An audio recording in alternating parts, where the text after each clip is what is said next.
I'm Dana Shagru with CEAg World Greenhouse Produce, an innovative brand that engages with the rapidly expanding global greenhouse produce industry through a variety of platforms.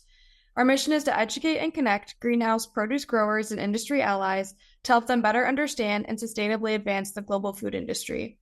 On this episode of CEAg Talks, I'll be speaking with Ekene Tharpe, head grower at Babylon Microfarms.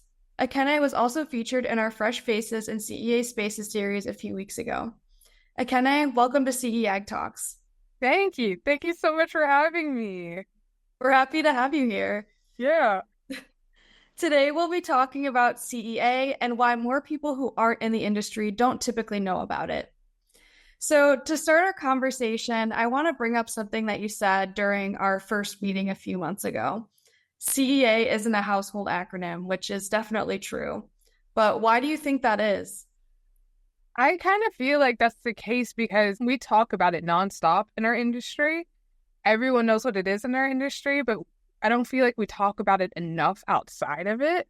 It's sort of brushed by. Like if I was introducing this concept to someone, I'd say, yeah, like this is what I do. CEA, Controlled Environment Agriculture, moving on. More or less, like I don't resonate and make sure that it sticks with the people that I'm having these conversations with. But I also kind of feel like it's not included in any marketing materials.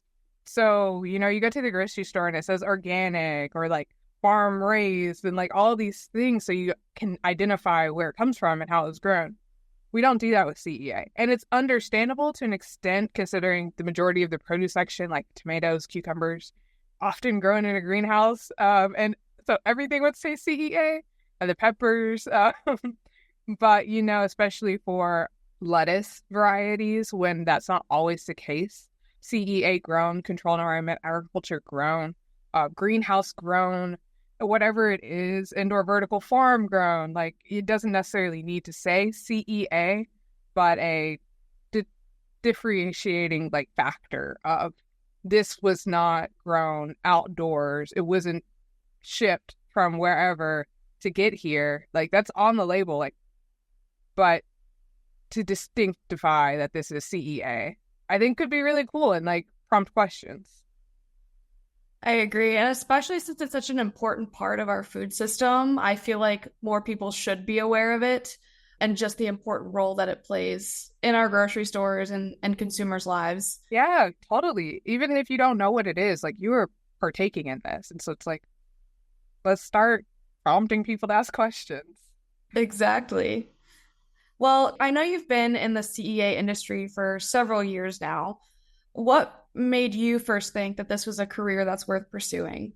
Yeah, that's another great question. I mean, I was a 4-H'er, thankfully. I'm so happy that came across my plate because I didn't grow up on a farm. I wasn't in a super rural area. I was in Jackson, Tennessee. And so through 4-H and going through these trips and meeting other 4-H'ers, I started to learn about agriculture. And I was like, oh, like people grow food. That's cool. And so then I learned about the land grant system and like all of those facets sort of led me in that direction of agriculture, like first recognizing that it was an industry to choose. I was super keen on sciences, but I mean, I also like working with my hands. So when I got introduced to horticulture specifically and then down that controlled environment agriculture route, I knew that I wanted to pursue a career in it because food is always going to be relevant. People are always going to need it.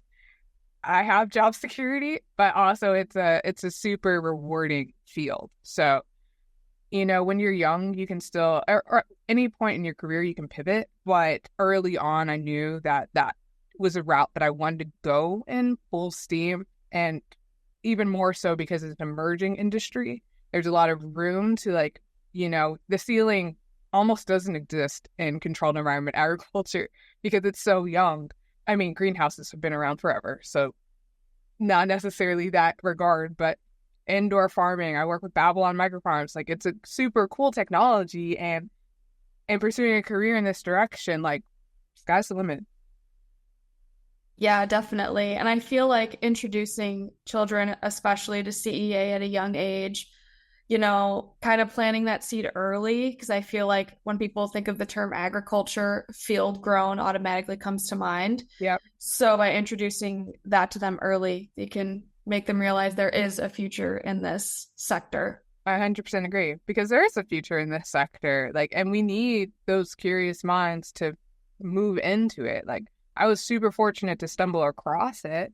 And honestly, like, when I went to my agriculture advisor to, figure out the directions I had, I didn't know what horticulture was. Like, and that was at university.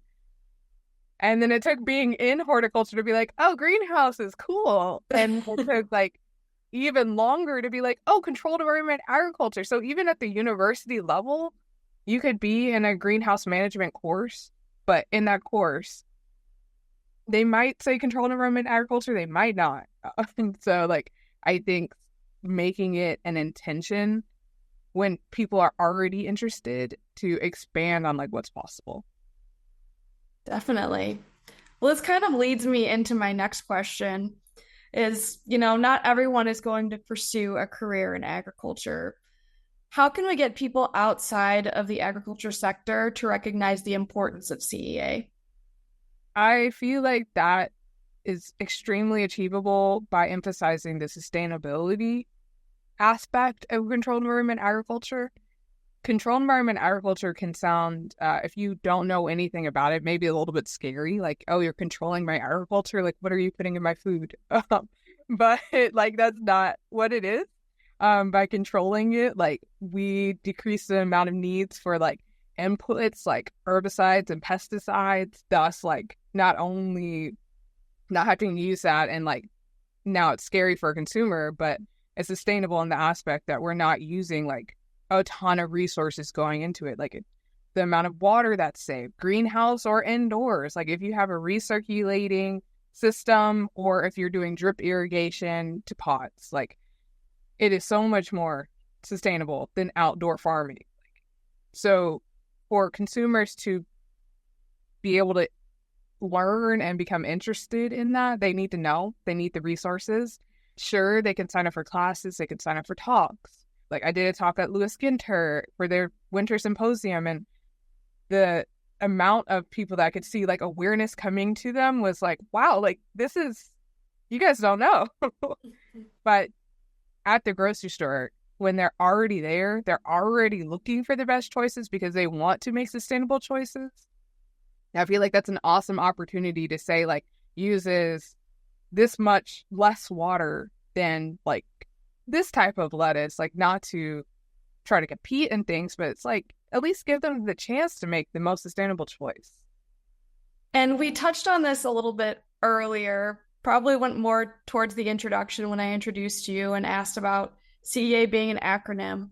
But how do you think people in the CEA industry can make consumers more aware of and care about where their food comes from?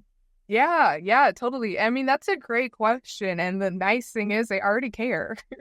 They already care where their food comes from. They want the best stuff. Like they're shopping organic because organic did an amazing job marketing it. Like there's not enough discussion of what those inputs are. Like organic doesn't necessarily equal sustainable. I feel like the customer, just like, recycling is a brand too. Like that triangle is a logo.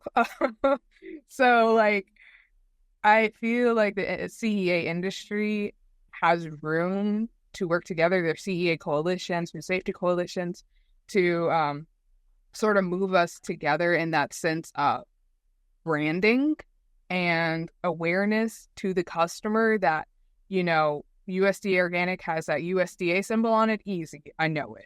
Recycling, you have that symbol, you know it. CEA does not have that symbol. You don't know it unless you're probably in this industry. So it's a goal, it's a hope, and it's something that we all want. It's sort of just like, how do we organize together to achieve that? Because it benefits all of us. So yeah, I'm super looking forward to that. And that's in the instance of like, there's so much room to grow in this industry because like, of course, greenhouses again have always been around and they're going to be fine no matter what, because like peppers, cucumbers, tomatoes, we're going to want them year round. We're going to pay for them and consumers aren't worried about where they come from. But when it comes to, microgreens, leafy greens, where they can shop elsewhere, like Mexico's going to be growing, to show that rather than buying like 1,500 miles away, like we are less than 100 miles away. Shop with us. Like if you want to do better for your environment, this is a great way to start. That still, it might cost like $2 more, but like you'll buy the recyclable plastic or cardboard, whatever it is, it encourages the consumer to shop the sustainable way. Absolutely. I definitely agree. Well, Ekene, those are the questions that I had for you. Thankfully, like you said, the CEA industry is still young. So maybe by the next time we talk, CEA will be well on its way to becoming a household acronym. But in the meantime, I appreciate you taking the time again, and I'm sure we'll speak again soon. Yeah, yeah, totally. And thank you so much for having me. I mean, it's a big topic that we all want to come true. We all want like people walking down the street like to overhear like, oh yeah, I got this like CEA, whatever, this or that. Or like my cousin's in CEA. Like that would be so amazing. But like it gives us a goal and we made it this far, so I don't see why we can't achieve that too. Absolutely. Well, thank you again, and until next time. Yeah, totally.